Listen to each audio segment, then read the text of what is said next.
Good morning, everyone. And it is a beautiful Monday morning here in Las Vegas, Nevada.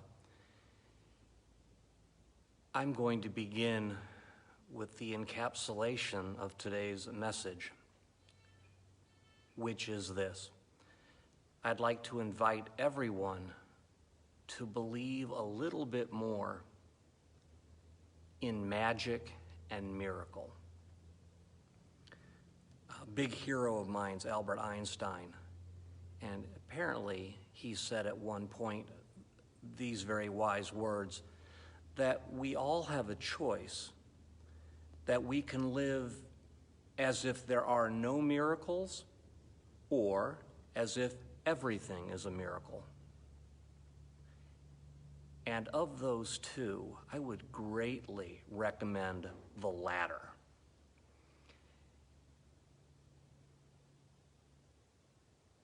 Embracing the possibility of magic and miracle is the most truthful thing we can do. It requires courage.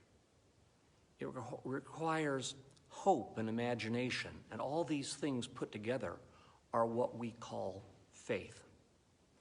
Now, I'm sitting right here on the stairs that go up to the platform where the altar is in the sanctuary for a reason, because it was right here on Maundy Thursday that we had foot washing, and that service and that foot washing had the potential to be actually one of the most, and that whole service had the potential to be kind of on the lame end of the worship spectrum, because there were almost no people here because we were well into social distancing and stay-at-home order here in Nevada and the whole United States mostly. But about 20 minutes before the service, my colleague Rick said, I've got a great idea tonight when we're shooting the foot washing. He said, before we begin, and we both are blessed with beautiful and wonderful partners, and we could, because we cohabitate, we didn't need to stay 6 feet away from our wives. We could wash their feet. So the plan was Rick was going to wash Jen's feet, I was going to wash Sharon's, and that was going to be it. And we both knew that this would be a symbol of Jesus's washing the 12 disciples' feet, and a visual symbol, an opportunity for others, for people to remember that. But the beauty of that night was this miraculous thing that Rick said right before the service. He said, I have a great idea. When it comes to the foot washing, I'm going to actually invite people sitting in their living rooms to take off their shoes and imagine that their feet are being washed by Jesus. He said, I know you're going to love that. And he was right. I did love that idea.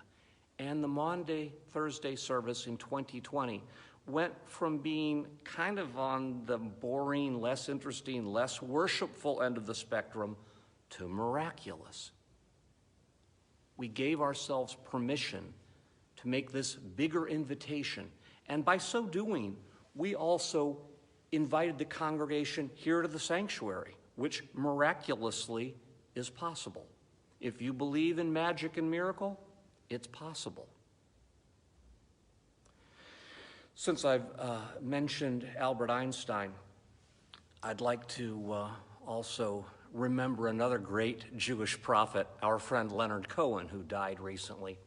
And in the 60s, he wrote a really sort of self-indulgent book, but it was full of great stuff, called Beautiful Losers, a novel that he wrote in his early 20s. And for those of us who are no longer in our early 20s, it's a novel that feels like someone in their early 20s wrote.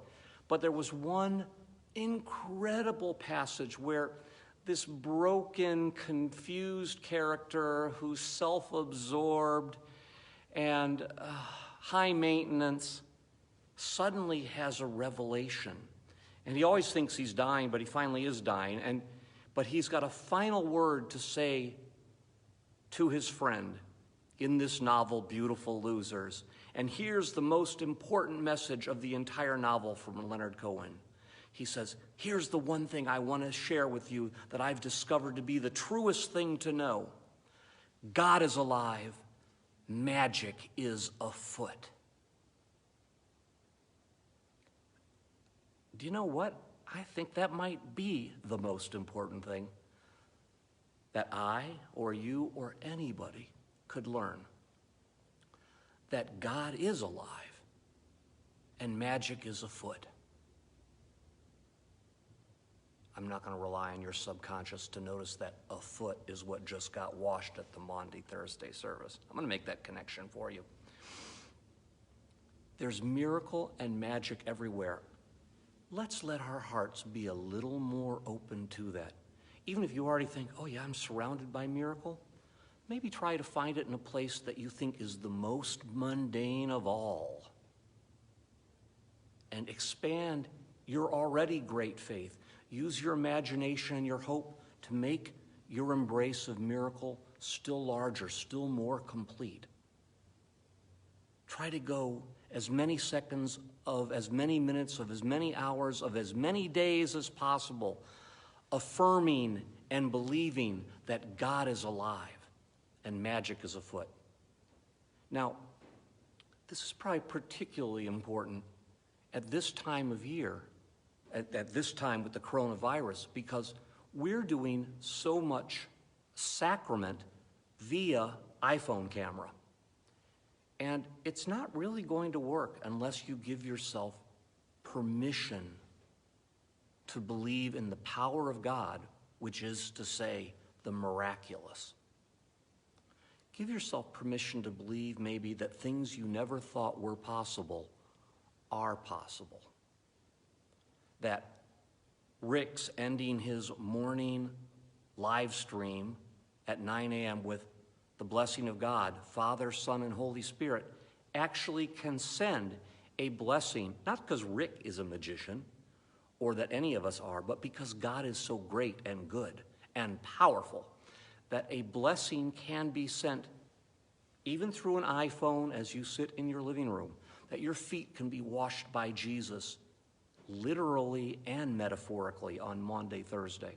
And I'll share another little something where you have an opportunity to believe in magic. Behind me, you see the altar where every Sunday morning at 10 a.m. for the last many weeks, we have been doing a full communion service, yet there's no congregation here to receive it. And there are explicit instructions that no one is to come forward and share, particularly not the wine. But we've just gone with keeping a social distance, that Rick and I both take a host, and that's it. Now, you could say, I feel kind of robbed by that. I really look forward to having communion in the church again. That's fine to have that thought. But in the meantime, if we let ourselves believe in magic and miracle, we can imagine that the blessing of the body and blood, the literal connection of incarnational theology, which is best done by Christianity, is blessing you that very second. And let me share another little secret with you about magic and miracle. When I'm up here and I'm doing the prayer of consecration, there's one point where in the prayer we ask that God's Holy Spirit literally come on to the body and blood. And we hold our hands out to do it. Now, for most, this is a largely symbolic act, but let me let you in on a little bit of a secret. When I do it, I actually put my hands around whatever group of people is gathered, which yesterday was 6 or 7 of us total. And I imagine and hope that because God is great and Holy Spirit is powerful, that I'm collecting the goodness, the love, and the faith of whomever is gathered. And I let myself believe so thoroughly in miracle that I'm also gathering the faith of everyone who is watching, of everybody who's ever prayed in this room, including the departed. Deacon Sam is with me right at that moment. And we are saying, Deacon Sam, and people who are visiting from North Carolina are saying, let this be the body and blood. Let this be for us spiritual food.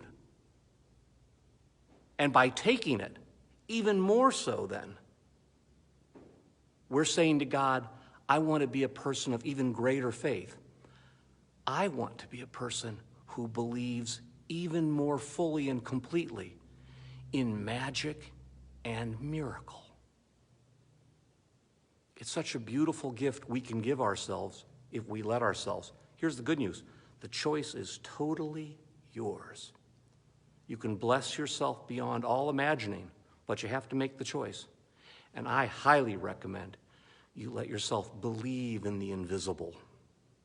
Let yourself believe in a powerful and ever-present Holy Spirit of God. And let that Holy Spirit invite you to understand, like Albert Einstein, that life is actually all miracle.